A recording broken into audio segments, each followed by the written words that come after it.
और निम्बारकाचार्य जी महाराज जी ने, जो कि सुदर्शन का अवतार थे,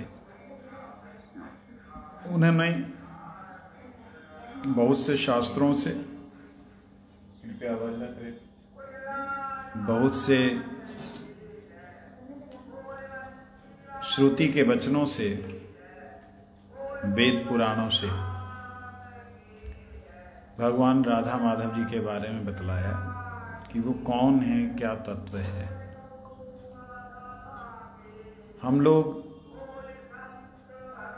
संसारी लोग जो कि भगवान की भक्ति में डूबे नहीं हैं, उन लोगों के लिए राधा रानी एक स्त्री है, कृष्ण एक पुरुष है, परंतु वो ना स्त्री हैं, वो ना पुरुष हैं। ये बात आप लोगों को कैसे भी समझा लो, समझ में नहीं आएगी। जैसे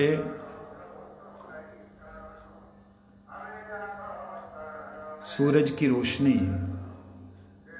को जब हम रोशनी कहते हैं तो वो ऐसे लगती है कि वो स्त्री। जब प्रकाश बोलते हैं तो क्या लगता है? पुरुष। है तो एक ही। जब भगवान की शक्ति साक्षात स्वयं भगवान ही है, मैं मेरे से अलग नहीं, मेरा हाथ मेरे से अलग नहीं, मेरे हाथ की शक्ति मेरे से अलग नहीं है, परंतु मेरे हाथ की शक्ति आप देख सकते हैं कि मैंने मुक्का मारा तो वहां पे पंच बन गया, एक निशान बन गया। हाथ की शक्ति अलग दिखाई दे रही है, समझे नहीं? इसी प्रकार से भगवान की निज शक्ति, भगवान उस निज शक्ति को अपने से अलग करके दिखला रहे हैं। वो अलग नहीं है, एक ही हैं। जैसे सूरज और सूरज का प्रकाश और सूरज की किरणें एक ही है, एक ही होने के बाद भी वो हैं तो अलग अलग, ऐसा लगता है ना। सूरज अलग है, सूरज का प्रकाश अलग है, लेकिन वास्तविकता में अलग है।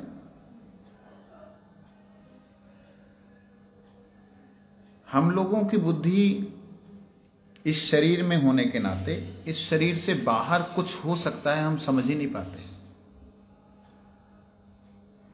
ये शरीर में बुद्धि है ना, शरीर में है, तो जिसके कारण इससे बाहर कुछ भी है ऐसा समझ में नहीं आता। आता है? आता है? ध्यान कहां चला गया तुम्हारा? ध्यान इधर ही रखो।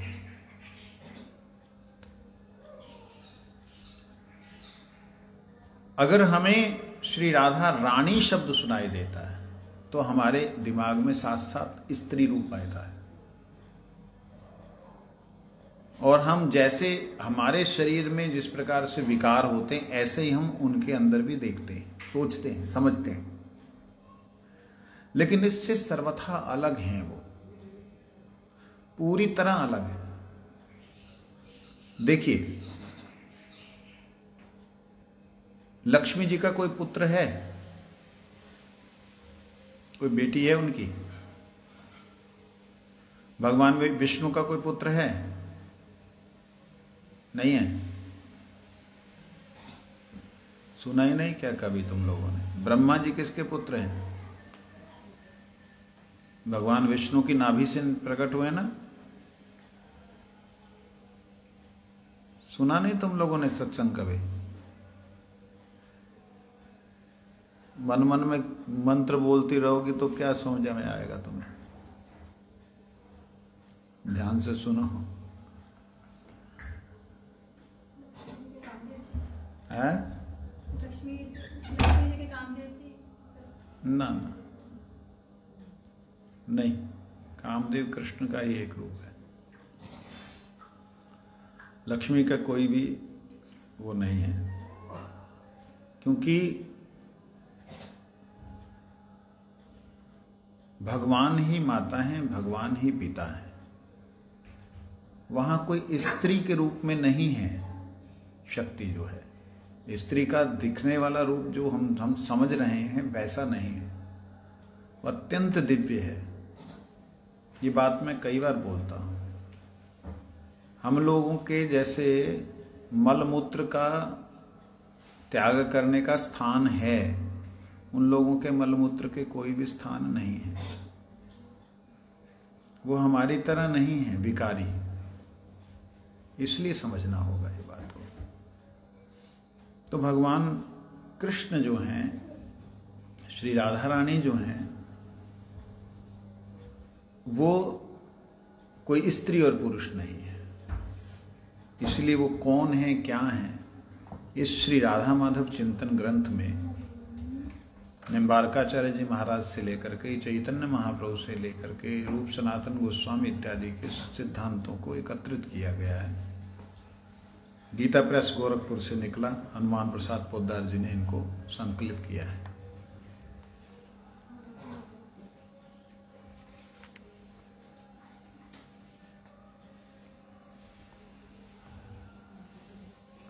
श्री राधा रानी राधिकोपनिषद के अंदर वर्णन आता है, भगवत स्वरूपा श्री राधिका जी की महिमा तथा उनके स्वरूप को बताने वाला ऋग्वेद एक राधिकोपनिषद है।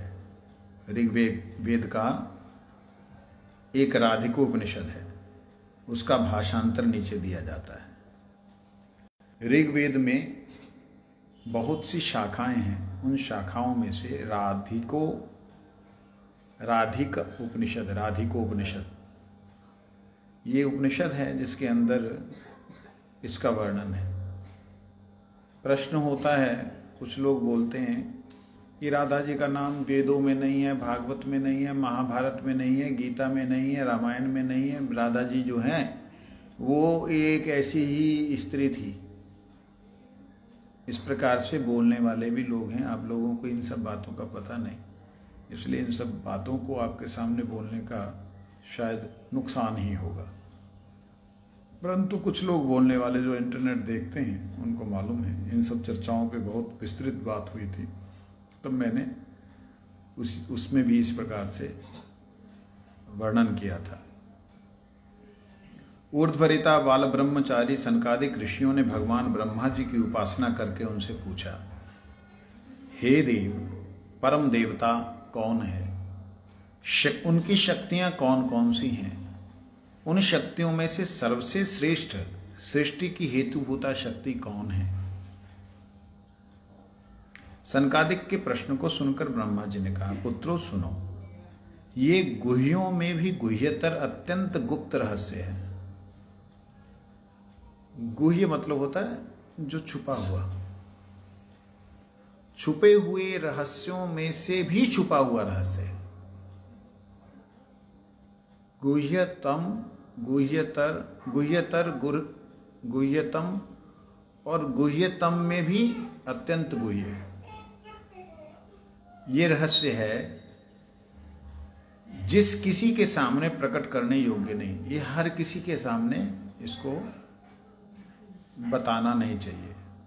ये हर कोई इसको समझ लेगा, क्योंकि जब बताओगे भी तो उसकी समझ में तो आएगा नहीं, और समझ में नहीं आएगा तो उल्टा वह भगवान के चरणों में अपराध ना कर दे। इसलिए जिनकी श्रद्धा है, जैसे आप लोग श्रद्धा के साथ आए, भक्ति के साथ आए, इस रहस्य को जब आप सुनेंगे तो आपके हृदय में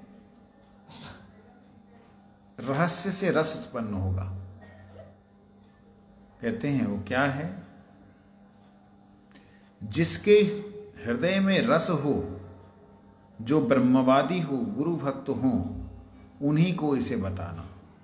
नहीं तो किसी अनाधिकारी को देने से ये महापाप होगा। महापाप क्यों होगा जी? अनाधिकारी को अगर कृष्ण राधा जी के बारे में बता देंगे, महापाप क्यों होगा? इसलिए होगा क्योंकि वह लोग अपने जैसा ही भगवान को समझेंगे, राधा रानी को समझेंगे, जिसके कारण से अपने जैसा मृत्युशील समझने के कारण, या अपने जैसा मलमूत्र से उत्पन्न शरीर समझने के नाते, अपने जैसा इंद्रिय वश होने की जो अवस्था है उसके जैसा समझने पर उनको महापाप लगेगा। इसलिए उन्हें नहीं बताना। जो अनाधिकारी हैं। कौन है अनाधिकारी? जो गुरु भक्त नहीं है, जो ब्रह्मवादी नहीं है, जिनके हृदय में भगवान की भक्ति का कोई रस उत्पन्न नहीं हुआ। भगवान की भक्ति का रस का मतलब क्या होता है? भगवान की भक्ति में 5 प्रकार के मुख्य रस हैं। शांत, दास्य, साख्य, वात्सल्य और मधुर। इनमें से किसी एक भाव में, एक भावना में, एक रस में अगर कोई व्यक्ति नहीं है तो उस व्यक्ति को भगवान की इस रहस्यमय बातों को मत बतलाना। आप लोग निश्चित रूप से उस भाव में हैं, भगवान के अपने आप को सेवक समझते हैं, हम भगवान के दास हैं, भगवान जी हमारे प्रभु हैं, इस भाव में हैं, इसलिए ये बात आपके सामने हम कर रहे हैं। कहते भगवान श्री हरि, भगवान हरि श्री कृष्ण ही परम देव हैं। भगवान हरि श्री कृष्ण ही परम देव हैं। देव का अर्थ क्या होता है? मैंने बतलाया कई बार, जो देने वाला, जो देने वाले हैं, जो देते हैं।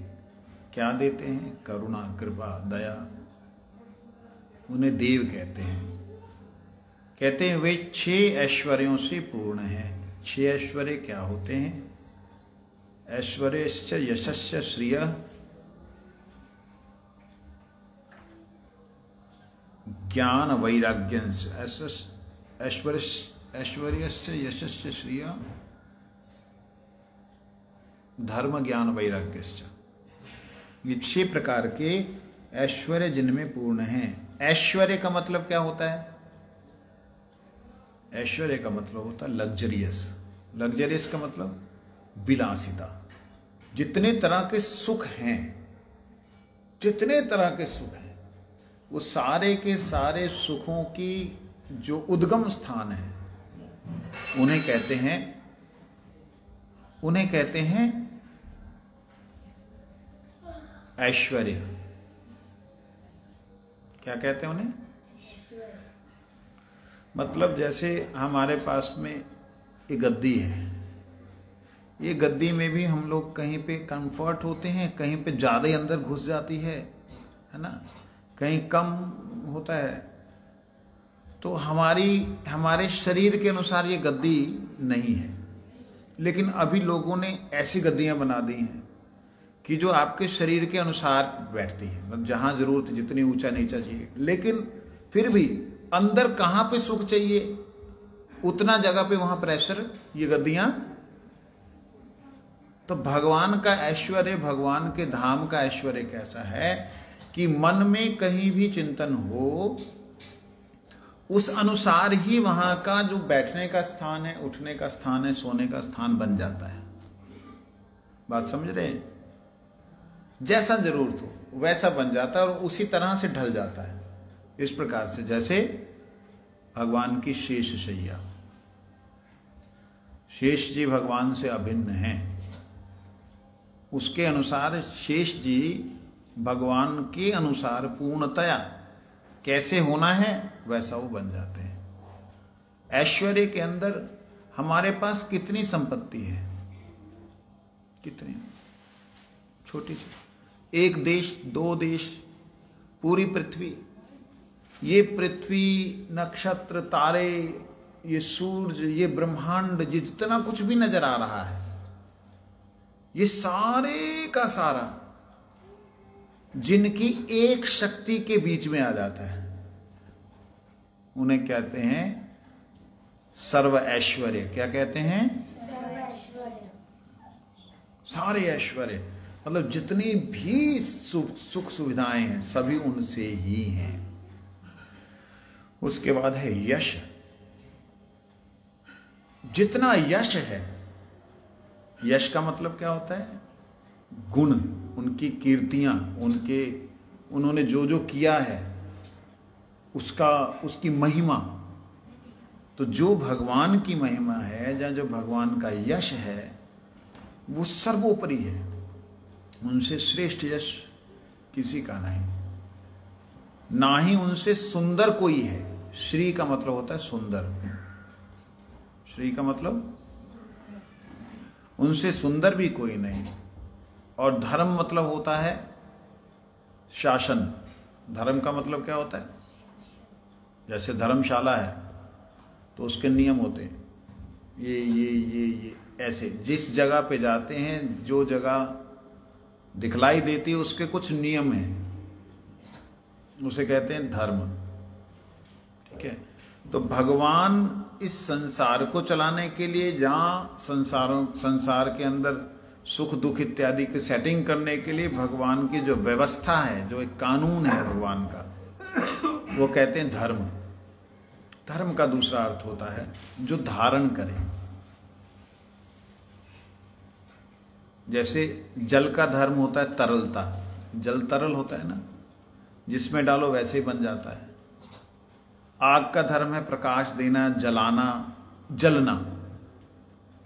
आग का ये धर्म है, ये स्वभाव है। तो कहते भगवान जितने भी धर्म हैं, चाहे वो अनुकूल हैं चाहे वो प्रतिकूल हैं, सभी धर्मों के मूल कौन है? भगवान। कैसे? कैसे भगवान है? कहते जो नेगेटिव हो रहा है, गलत हो रहा है, वो भी भगवान के कारण से हो रहा है। अधर्म जो हो रहा है वो भी भगवान के कारण से हो रहा है। क्योंकि जब सब कुछ, सब धर्म तो धर्म ही है, अधर्म में भी तो धर्म है। अ लग गया, लेकिन धर्म तो है उसमें। उल्टा स्वभाव, वो भी तो आखिर धर्म ही है। इसीलिए धर्म बोलने का अभिप्राय जो धारण करे, और जो नष्ट जो करे वो भी धारण करने के कारण ही नष्ट हो रहा है। ऐसे कैसे समझ में नहीं आता। कुछ के बातें अटपटी सी महाराज जी बोल जाते हैं ना, समझ में नहीं आता। देखो ध्यान से, प्रकाश है, प्रकाश के कारण ही अंधकार है। ऐसे कैसे हो सकता है? अब बताइए, सूरज अभी है कि नहीं है? सूरज अभी है या नहीं है? नहीं। सूरज हमारे को नहीं दिखाई दे रहा, लेकिन सूरज अमेरिका की तरफ तो दिखाई दे रहा है अभी। तो सूरज तो नहीं, ऐसा नहीं बोल सकते सूरज नहीं है। लेकिन सूरज को, जैसे ये प्रकाश आ रहा है, अब अभी मेरे चेहरे पे प्रकाश है, तो प्रकाश नहीं है मेरे चेहरे पे। मेरे चेहरे पे प्रकाश नहीं है ना।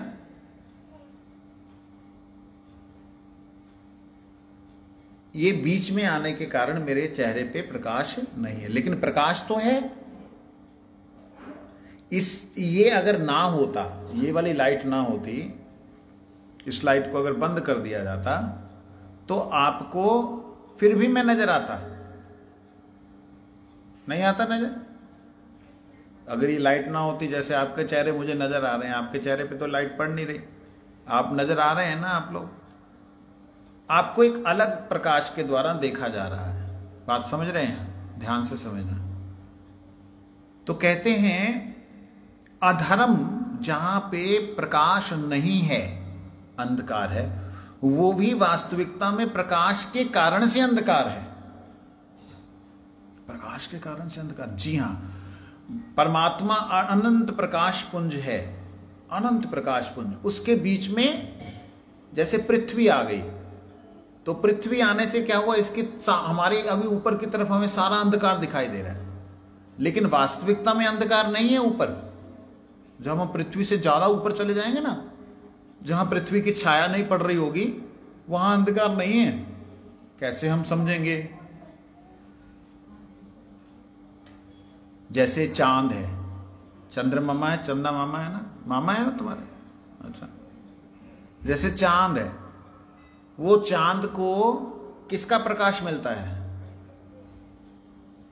सूरज का। चांद तो रिफ्लेक्टर है ना, रिफ्लेक्ट करता है, सूरज के प्रकाश को रिफ्लेक्ट करता है। जब पूर्णिमा का चांद होता है, उस वक्त क्या होता है? चांद पूरी तरह सूरज के सामने होता है, ठीक है ना। परंतु हमारे सामने अंधकार होता है, हमारे सामने सूरज की रोशनी नहीं है, हमको वहां से सूरज की रोशनी मिल रही। इसका मतलब कोई एक ऐसी जगह पे जा करके पृथ्वी की छाया नहीं है। जहां पृथ्वी की छाया नहीं है वहां पर जो सामने तत्व है वो दिखलाई देता है। बात समझ रहे हैं? प्रकाश है, लेकिन प्रकाश से विमुख होने के कारण क्या होता है? अंधकार होता है। इसी प्रकार से धर्म अगर कोई है तो भगवान ही है। धर्म कौन है? भगवान ही है। लेकिन भगवान है इसीलिए अधर्म भी है। इसलिए धर्म और अधर्म ये दोनों ही के कारण कौन है? भगवान है।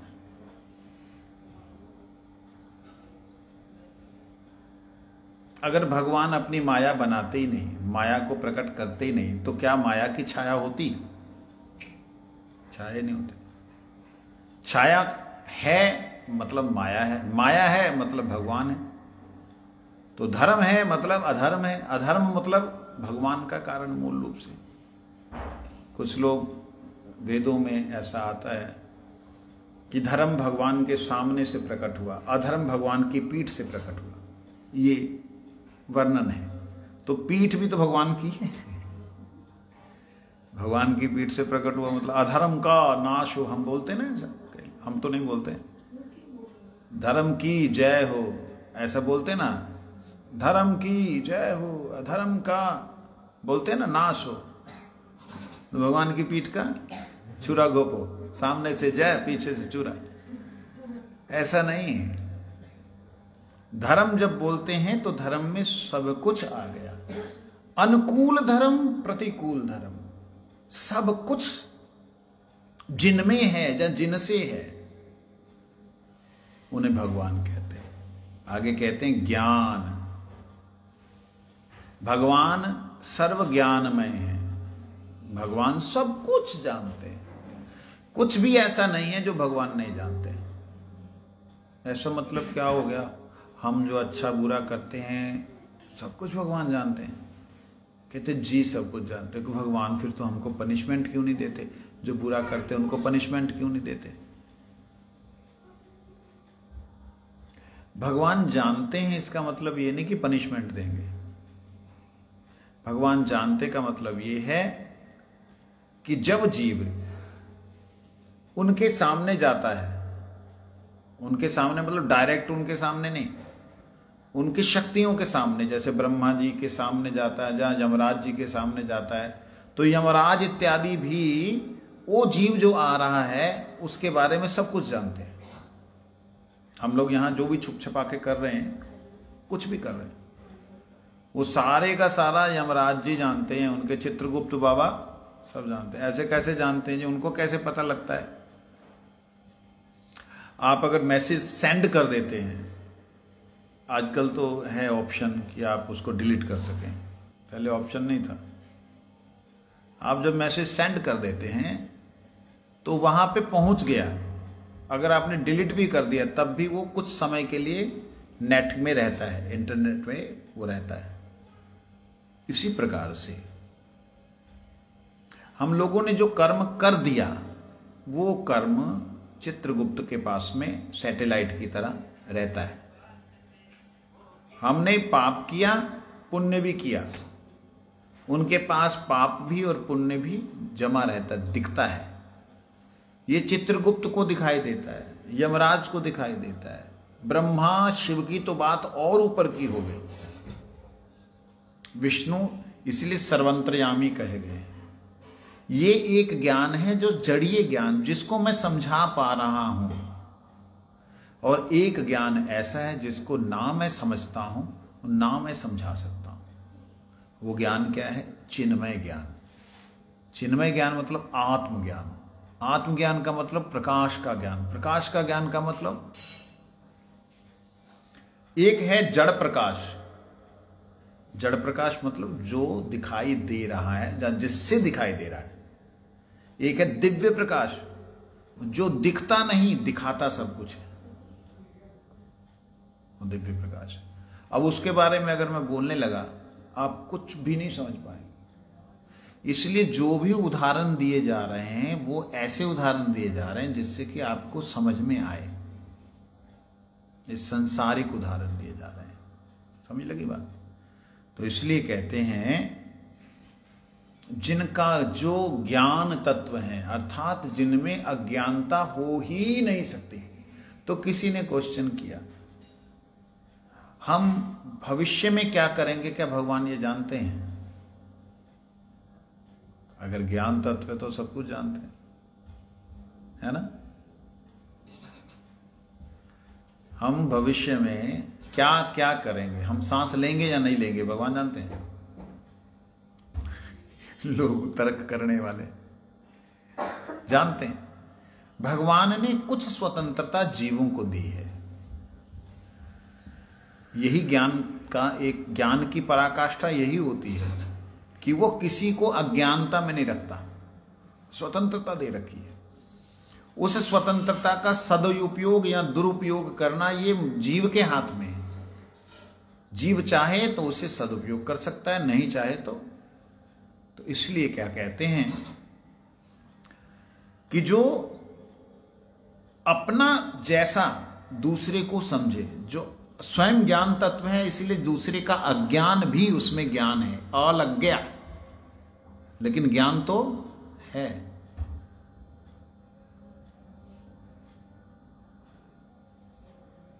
समझे नहीं? ज्ञान तो वो है, अलज्ञा विपरीत लगा, अज्ञान, अज्ञान में भी ज्ञान है। कहते ना आज तो कुछ दिखाई दे रहा, क्या दिखाई नहीं दे रहा?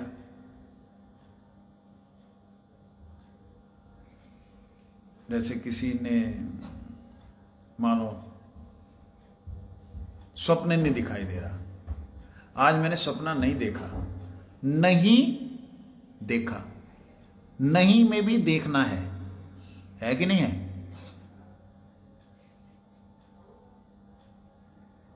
नहीं देखने में भी देखना है कि नहीं? जवाब दो। अभी आप आंख बंद करो, आंख बंद करो, सारे आंख बंद करो, बिल्कुल। हाँ, आपको कुछ दिखाई दे रहा है?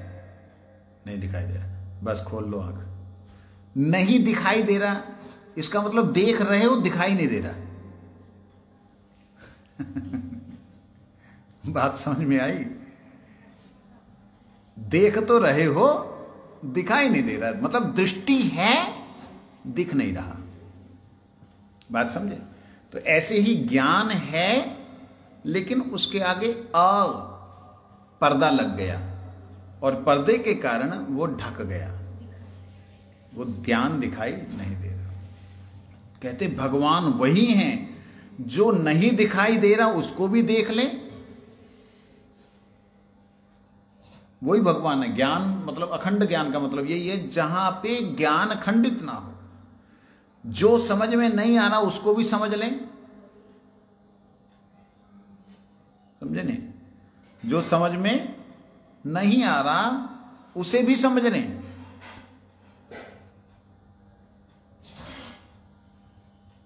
और जो समझा जा सकता है उससे भी ज्यादा समझ लें। कुछ समझ में आया?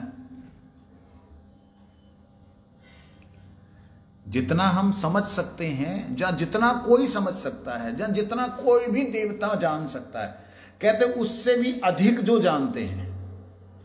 जो कोई व्यक्ति नहीं जानता है, जितना नहीं जानता है, जितना नहीं जानता है, उससे भी अधिक जो जानते हो। नहीं जानने में भी क्या है?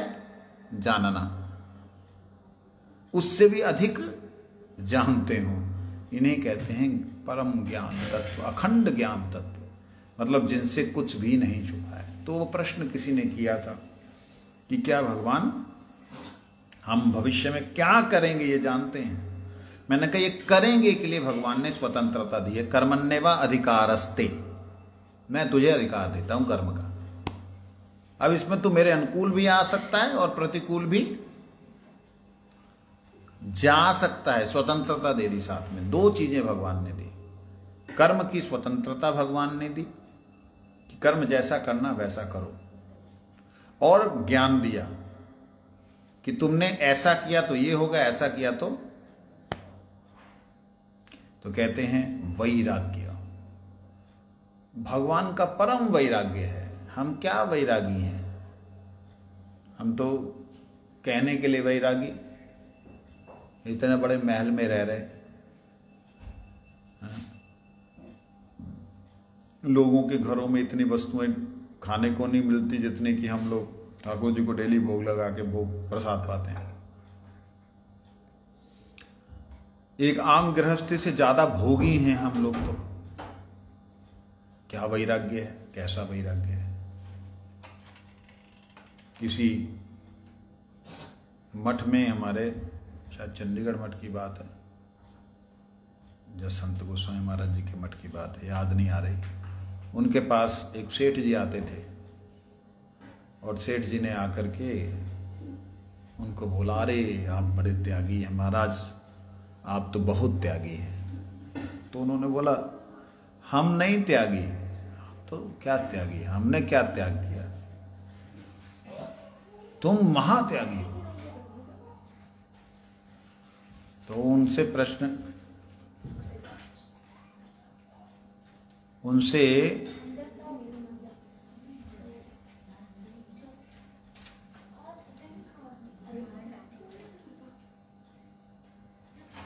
प्रश्न किया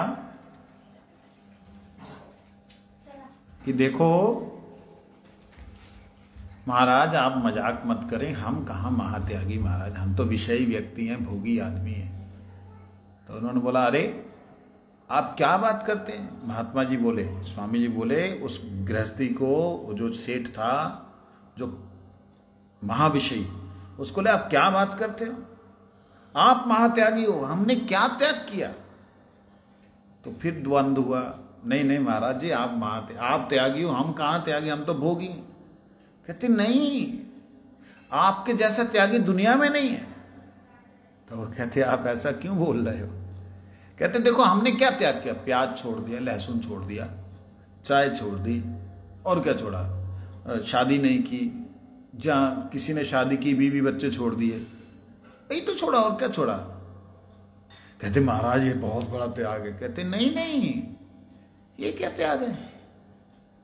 त्यागी तो आप सबसे बड़े हैं कि आपने छोटी छोटी चीजें, तुच्छ चीजें, प्याज, लहसुन, बीड़ी, सिगरेट और छोटी छोटी चीजों के लिए भगवान को छोड़ दिया। आपसे बड़ा त्यागी कौन होगा?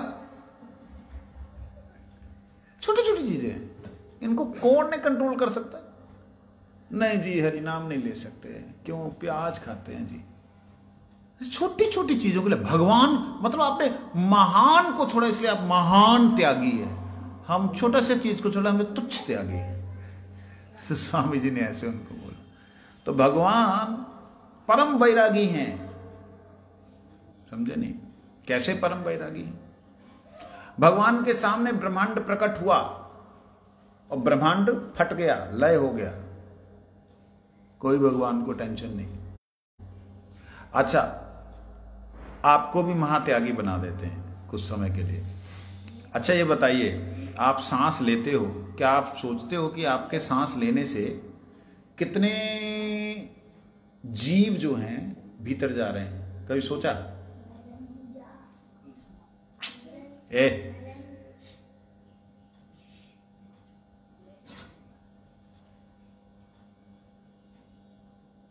तो कितने जीव आप भीतर ले रहे हो, मालूम पड़ता है?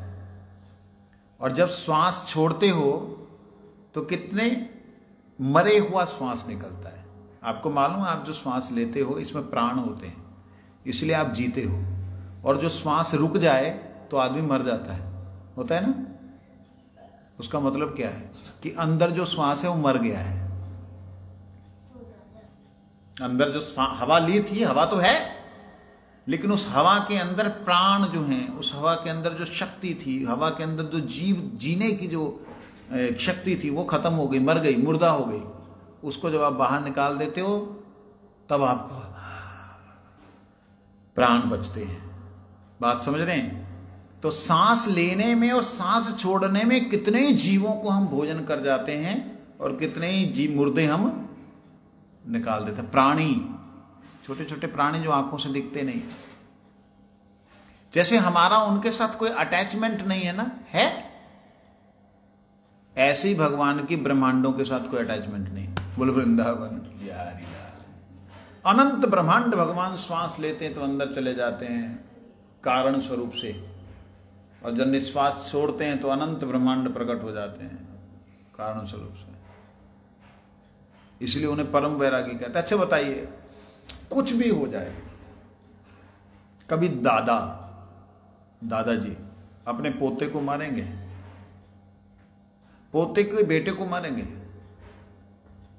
मतलब बेटे का बेटा, उसका बेटा, उसका बेटा, उसको मारेंगे? बताओ, भगवान कृष्ण ने क्या किया? सबको मार दिया। जब जाने लगे तो चलो भाई अभी सब खत्म, चलो सब, चलो सब आ सकते हैं, नहीं जाना चाहते, राजा बनूंगा, ये बनूंगा, वो बनूंगा, मैं ऐसा करूंगा, वैसा करूंगा, सब ऐसे आ सकते हो रखे संसार में। भगवान के 56 करोड़ यदुवंश, वो सारा आसक्त हो रखा है संसार में। भगवान ने कहा अरे पागलपन कर रहा है, पगला गया है सब। भगवान ने फिर लीला रची। दुर्वासा मुनि के पास में गए, सांब पेट में बांध करके, क्या बांध के गया? कद्दू, हाँ, बांध के गया पेट में कि इसके पेट में क्या है। लड़की जैसे सज के गया तो हमारी नई बहू आई है, बताइए ऋषिवर इसके पेट में क्या है। उनको गुस्सा आ गया, कहते मूसलम कुलनाशनम, जा मूसल होगी कुलनाशनम। जैसे मूसलम कुलनाशनम बोला, मूसल धम करके निकली, भारी हो गई, धप उत्तरी, ये क्या होगा। उठाया, उसको ले गए उग्रसेन के पास। कृष्ण के पास नहीं गए। जब बुद्धि खराब होती ना तो गुरु के पास नहीं जाता व्यक्ति, भगवान के पास नहीं जाता, उल्टी दिशा में चल देता है। उग्रसेन के पास गए, उग्रसेन कहते अरे ये तो गड़बड़ी होगी, ऋषियों का अपमान किया तुमने, उन्होंने अभिशाप दे दिया, एक काम करो, एक कुल नाश करेगी ये मूसल, हो सकता है मूसल उड़ उड़ के सिर के ऊपर लगे सबके मार दे, इसको घिस घिस करके निकाल दो। उसको गए, उसको घिस घिस के समुद्र में छोड़ दिया। अब समुद्र में छोटा सा टुकड़ा था, उसको ही फेंक दिया। उसी से घास पैदा हुआ, ईरी का बोलते हो उसको, ईरी का। इतना तेज होता है कि अगर किसी को मारे, खींच देना तो पूरी गर्दन कट के अलग हो जाए, इतनी तेज होती है। जो जो जो कुशा घास वगैरह है, उसको भी देखो आप ऐसे करो तो आपकी उंगली कट जाएगी, ठीक है ना। तो वो इतनी तेज हो गई उसमें अभिशाप के कारण, वो एक तलवार की तरह बन गई। लेकिन ऐसे नहीं कि तलवार की तरह ऐसे कठोर, बिल्कुल हल्की, ऐसे माने फंस करके जाए, जैसे ना वो पतला सा ब्लेड टाइप हो जाता है, ऐसे ब्लेड टाइप हो गया, ऐसे मारे कट चक, सब कटक कटा करके सब्जियों की तरह, गाजर मूली की तरह कट कुट के राम राम सत्य हो गया। और भगवान को सब कुछ मालूम है क्या हो रहा है, क्या चल रहा है। निर्मोही, परम वैराग्यवान, इन्हें कहते हैं भगवान। इसीलिए भगवान को भगवान कहते, क्योंकि उनमें ऐश्वर्य अनंत है, यश अनंत है, उनका सौंदर्य अनंत है, उनकी शक्ति अनंत है, उनमें ज्ञान और वैराग्य अनंत है, बेअंत है। इसलिए उन्हें क्या कहते हैं? वैराग्य। इसलिए उन्हें भगवान कहते हैं। कहते गोप गोपियां उनका सेवन करती हैं, वृंदा जी उनकी आराधना करती हैं, वे वृंदावन के स्वामी हैं, वे ही एकमात्र परमेश्वर हैं, उन्हीं के एक अंश रूप हैं अखिल ब्रह्मांडों के अधिपति नारायण। जो नारायण हैं वो भगवान कृष्ण के अंश हैं। हम उल्टा समझते हैं ना लोग कि नारायण से भगवान कृष्ण हुए, ऐसा सोचते हैं ना लोग, विष्णु जी से। उल्टा है। ये ऋग्वेद की राधिकोपनिषद के अंदर बड़ा क्लियरली लिखा है कि वो अनंत वैभवशाली परमात्मा परमेश्वर, अनंत ब्रह्मांड नायक परात्पर परब्रह्म श्री कृष्ण के अंश, सर्वेश्वर अखिल ब्रह्मांड नायक नारायण उनके अंश हैं। वे प्रकृति से भी प्राचीन और नित्य हैं। बड़ी सुंदर बात। प्रकृति से भी प्राचीन। क्या अर्थ होता है प्रकृति से प्राचीन का मतलब? प्रकृति मतलब शक्ति, प्रकृति का मतलब शक्ति से भी प्राचीन है। इसका मतलब क्या हुआ? सूरज जब से है तभी से तो सूरज का प्रकाश है ना। सूरज जब से है तब से तो सूरज का प्रकाश है। सूरज अनंत है तो उसकी शक्ति भी अनंत है। लेकिन सूरज में जब प्रकाश उसने प्रकाशित नहीं किया तब भी सूरज था। जब उससे वो प्रकाश प्रकाशित हुआ तब उसकी प्रकृति अर्थात शक्ति बाहर दिखलाई दी। बात समझे नहीं समझे? नहीं समझे। जैसे लकड़ी है, लकड़ी में आग है कि नहीं है? लकड़ी पहले है या आग पहले है? लकड़ी। और लकड़ी से पहले भी वैसे आग है। वो अभी इतने डेप्थ में अगर मैं गया तो आप लोगों के ऊपर से सारी बातें निकल जाएंगी, इसलिए इतना ही समझो। जैसे लकड़ी में आग है तो आग के प्रकाशित होने से पहले, लकड़ी में आग लगने से पहले, लकड़ी में से अग्नि निकलने से पहले भी लकड़ी है। समझे नहीं? इसी प्रकार प्रकृति अर्थात भगवान की शक्ति, भगवान के शक्ति के प्रकट होने से पहले भी वो भगवान ही हैं।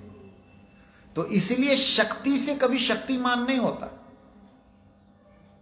शक्ति से शक्तिमान नहीं होता, शक्तिमान से शक्ति होती है। समझ रही हो बच्चा पार्टी? समझ रहे हो? कहां ध्यान है तुम्हारा? शक्तिमान से शक्ति निकलती है, ये चीज, यही बात यहां कही। वे प्रकृति से भी प्राचीन हैं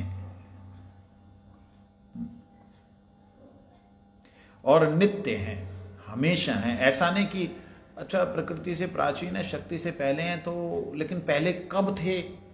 पहले से भी पहले मतलब कब कब पहले थे? अगर हम सोचे ना तो ये अज्ञानता है, क्योंकि वो नित्य हैं, वो हमेशा हैं। उन श्री कृष्ण की अल्लाधिनी, संधिनी, ज्ञान, इच्छा, क्रिया आदि बहु प्रकार की शक्तियां हैं। उनकी बहुत प्रकार की शक्तियां हैं। इनमें से अल्लाधिनी जो है वो सबसे श्रेष्ठ है। अल्लाधिनी शक्ति क्या है? सबसे। अल्लाधिनी शब्द का अर्थ होता है अल्लाह दीनी। अल्लाह दीनी मतलब आनंद देने वाली। हल्लादिनी शक्ति जो है वो हल्लादिनी शक्ति सर्वश्रेष्ठ है। और यही परम अंतर्गत भूता श्री राधा हैं। परम अंतर्गत भूता, यही भगवान के भीतर विराजमान रहने वाली अंतर्गत भूता मतलब अंतर्गत, अंतर में रहने वाली जो है शक्ति है। भूता का अर्थ दूसरा होता है अंदर से प्रकट हुई, उद्भूत, प्रकट होना। और अंतर्भूता का अर्थ जो पहले अंदर थी और अब बाहर निकली, वो कौन है? श्री राधा, जो श्री कृष्ण के द्वारा आराधिता है, जो श्री कृष्ण के द्वारा आराधिता मतलब कृष्ण भी जिनकी आराधना करते हैं। इसका अर्थ ये होता है, बताओ कोई ऐसा भी होता है क्या अपने भीतर की शक्ति की कोई आराधना करता है क्या? है? बताओ क्या प्रमाण है आपके पास कोई प्रमाण? है? देखो आप करते हो, हर रोज करते हो। आपके भीतर का ही तो रूप है जो आपको दिखाई दे रहा है। इस रूप को आप देख के चमकाते नहीं हो, इसकी सेवा करते ना, करते हो ना, आपका ही है, आप ही उसका सेवा कर रहे हो, आप ही उसकी आराधना करो। और फिर ये रूप आपकी आराधना करता है। कैसे? जैसे आपने पेट में भोजन दिया, भोजन अगर ना दोगे तो ये पेट कुछ काम करेगा? नहीं। शक्ति आएगी आपके शरीर में? नहीं। ये हाथ ने इसको खाना दिया, खाना हाथ ने दिया और अंदर से पेट ने उसको शक्ति दी। मतलब पेट हाथ की भी सेवा कर रहा है, पैर की भी कर रहा है, सबकी कर रहा है, और सारा हाथ पैर जो है पेट की सेवा कर रहे हैं। किस लिए आप काम करते हो? पेट को भरने के लिए। तो ये बात समझने वाली। इसी तरह से भगवान के भीतर, मतलब पेट समझ लो, ऐसे मोटी बात समझने के लिए, ऐसे समझ में आपके आएगा नहीं, लेकिन समझाने के लिए कोई उदाहरण भी नहीं है। मान लो भगवान का पेट अर्थात श्री राधा रानी, ठीक है। राधा रानी बाहर प्रकट हुई, जो शक्तियों को दिया, मतलब पूरे शरीर को। वो शरीर किसके लिए? पेट के लिए। पेट किसके लिए है? शरीर के लिए। समझ में आया कुछ? कैसा उदाहरण दो? मतलब भगवान की अपने आनंद जो है भगवान का, वो आनंद ही श्री राधा रानी के रूप में प्रकट हुआ सामने, और वो आनंद से भगवान आनंदित हो रहे हैं, और भगवान उस आनंद को आनंद देने के लिए आराधना कर रहे हैं। जैसे मैं मेरे पेट में खाना जाने से मेरे शरीर में ताकत मिलती है, शरीर की ताकत को मैं किसके लिए प्रयोग कर रहा हूं? फिर खाने के लिए। आप समझ में आ रही है? समझ में आ रहा? तो नहीं आ रहा तो बोलो। श्री राधा भी श्री कृष्ण का ही समाराधन करती हैं। श्री राधा भी श्री कृष्ण का समाराधन करती हैं। समाराधन मतलब जैसे कृष्ण राधा जी की आराधना करते हैं, ऐसी उनके समान सम आराधन, जब सम्यक रूप से आराधना। कृष्ण की आराधना में सम्यकता नहीं है। सम्यकता मतलब जानते हैं? पूर्ण। क्यों नहीं है? राधा जी की आराधना में संपूर्णता क्यों नहीं? क्योंकि उनके और बहुत से कार्य हैं, लेकिन राधा रानी का और कोई कार्य नहीं। इसलिए श्री राधा जी समाराधन करती हैं, अतः वे श्री राधिका कहलाती हैं। श्री राधिका, श्री राधिका मतलब आराधिका, आराधना करने वाली परम शक्ति कहलाती हैं। इनको गांधर्वा भी कहते हैं। गांधर्वा मतलब जो सरस्वती जी को अपनी जिह्वा से प्रकट करके भगवान का गान गाएं, उनका गुणगान गाएं। गांधर्वा जो गान गाने में ऊर्ध्व हों, श्रेष्ठ हों, उन्हें गांधर्व कहते हैं। राधा रानी को गांधर्वा कहते हैं, अर्थात भगवान के गुणगान गाने में जो सर्वश्रेष्ठ हैं वो कौन है? गांधर्वा। वो कौन है? गांधर्वा। इसीलिए गांधर्वा कहते हैं, जो गान गाने में सबसे ऊर्ध्व हैं, श्रेष्ठ हैं। किसका गान? कृष्ण का गुणगान। और जानते हैं, जो सरस्वती जी हैं, जिनकी आराधना करने के लिए कुछ लोग अपने अंदर ज्ञान बढ़े, प्रकट हो, आराधना करना चाहते हैं, ऐसे कुछ लोग हैं, उनके लिए बता रहा हूं कि श्री राधा रानी की जिह्वा से जब कृष्ण को प्रकट किया, श्री राधा रानी की जिह्वा से सरस्वती का प्राकट्य हुआ है। सरस्वती श्री राधा जी से प्रकट हुई है, तो श्री राधा जी की जिह्वा से सरस्वती जी वीणा वादनी जब प्रकट हुई, फिर राधा रानी ने उनका गुणगान किया, इसलिए उनका नाम गांधर्वा हुआ। समझे? तो यदि आराधना करनी श्री राधा रानी की जिह्वा की करो, ना कि उस शक्ति की करो जो प्रकट हुई। राधा रानी की जिह्वा की आराधना का मतलब राधा रानी का प्रसाद सेवन करते समय राधा रानी का भाव हो, तब कृपा मिलती है। समस्त गोपियां, पटरानियां और लक्ष्मी जी इन्हीं की काय व्यूह रूपा हैं। कहते जितनी भी गोपियां हैं, जितनी भी पटरानियां हैं और लक्ष्मी जी भी इन्हीं की काय व्यूह रूपा है। काय व्यूह मतलब शरीर से प्रकट हुआ रूप, व्यूह विस्तार, शरीर का विस्तार, कृष्ण के राधा रानी के अंग का विस्तार, ये सारी की सारी पटरानियां, गोपियां, लक्ष्मी जी हैं। ये श्री राधा और रस सागर श्री कृष्ण एक ही शरीर है। लीला के लिए दो बन गए, ये दोनों एक ही हैं, श्री राधा और रस सागर श्री कृष्ण। जैसे हमने पहले सुना, लीला के लिए दो बने, ये श्री राधा भगवान श्री हरि की संपूर्ण ईश्वरी हैं। ये श्री राधा जी जो हैं श्री हरि की संपूर्ण ईश्वरी हैं। संपूर्ण ईश्वरी मतलब ईश्वर कौन हुए? कृष्ण। तो ईश्वरी मतलब शक्ति, राधा रानी। संपूर्ण शक्ति जो है वो राधा है, और संपूर्ण शक्तिमान कौन है? कृष्ण। ईश्वरी का मतलब जो कृष्ण को भी अपने वश में रखे, या इसी तरह उनके ऊपर नियंत्रण करे, वो ईश्वरी। ईश्वरी मतलब शक्ति, समस्त शक्ति मति। ईश्वर वो हैं और ईश्वरी हैं।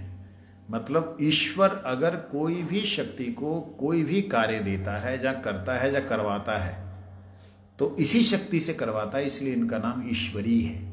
जिस शक्ति के द्वारा करवाते हैं, जैसे मैं तुमसे कोई भी बात बोल रहा हूं तो अपने दिमाग से बोल रहा हूं, तो मेरा दिमाग तुमसे बात कर रहा है ना, मैं कर रहा हूं, मैं नहीं कर रहा हूं। मैं जब बात करूंगा तो मौन होके करूंगा, और तुम समझोगे तब मौन होके समझोगे, तब समझाने के लिए शब्द ना होंगे, और उन शब्दों के ऊपर जो शब्द होंगे वो फिर कानों से सुनाई ना देंगे। वो अंतरंग का ज्ञान, अंदर अंदर का ज्ञान होता है। और बाहर का जो ज्ञान दिखलाई देना है, बाहर जो दिखलाना है, वो फिर इन्हीं शक्ति के द्वारा, मतलब यूं कह लीजिए कृष्ण की इच्छा शक्ति श्री राधा जी है। मतलब इच्छा जो भी करेंगे तो यही आगे उसको पुश करेंगे। मैं जो भी बोलना चाहूंगा मेरे दिमाग के द्वारा मेरे मन पे आएगा, मेरी इंद्रियां उन्होंने काम करेंगे, उसके हिसाब से मेरे मुंह से शब्द निकलेंगे। समझे? ये कई लोगों का दिमाग काम नहीं करता, उनके शब्द पहले निकल आते, दिमाग बाद में काम करता, मैंने क्या बोल दिया। मेरे साथ ऐसा बहुत होता है, लेकिन नहीं, यहां पर ऐसा नहीं है। यहां वो ईश्वरी हैं, संपूर्ण सनातनी विद्या है, संपूर्ण सनातनी विद्या है। विद्या सनातनी कौन है? सरस्वती। सनातन विद्या, अविद्या जड़ विद्या, जड़ विद्या अविद्या, अविद्या जड़ विद्या, सनातनी विद्या। सनातनी विद्या जितना भी अनंत वैकुंठों के अंदर फैला हुआ ज्ञान है वो सारा इन्हीं के द्वारा जाना जा सकता है, या जाना जाता है। और ये किस प्रकार से समस्त सनातन जो प्रभु के नित्य धाम है उनमें किस प्रकार से ये विस्तृत हैं, यह है सनातनी विद्या। श्री कृष्ण के प्राणों की अधिष्ठात्री हैं। श्री कृष्ण के प्राणों की अधिष्ठात्री का मतलब क्या होता है? कृष्ण के प्राणों में यही विराजमान है। जैसे ये प्रकाश आ रहा है यहां से, ये प्रकाश के भीतर जो ऊर्जा है वो ऊर्जा के कारण से ही आ रहा है। ये जो करंट, जो इलेक्ट्रिसिटी जा रही है, इसके कारण से आ रहा है। तो भगवान की जितनी भी क्रियाएं होती हैं वो क्रियाएं श्री राधा रानी के कारण से ही होती हैं। हम राधा रानी को अलग समझ रहे हैं, यहां राधा रानी को अलग नहीं बोला जा रहा है, ये समझ लीजिए पहले। और जब मैं बोल रहा हूं अधिष्ठात्री देवी है, साथ साथ आपकी बुद्धि अलग चली गई, अलग व्यक्ति के ऊपर चली गई, अलग व्यक्तित्व के ऊपर चली गई। वो भीतर हैं। जब मैं आपकी बुद्धि की बात कर रहा हूं तो आपकी बुद्धि अलग हो गई, ये आप कभी नहीं सोच सकते। जैसे मैं आपकी बुद्धि की बात कर रहा हूं ऐसे ही भगवान की शक्ति की बात हो रही है। भाई वो भीतर है, तुम अलग क्यों सोच रहे हो? अलग सोचने का मतलब यह है कि तुम्हारी बुद्धि में भेद है और वो अभेद है। कृष्ण के प्राणों की अधिष्ठात्री अर्थात कृष्ण को कहीं भी बेच सकती हैं। मतलब कृष्ण को कहीं भी उठा के ले जा सकती हैं, इसको बोलते हैं प्राणों के अधिष्ठात्री। जैसे आपका मन आपका अधिष्ठात्री देव है।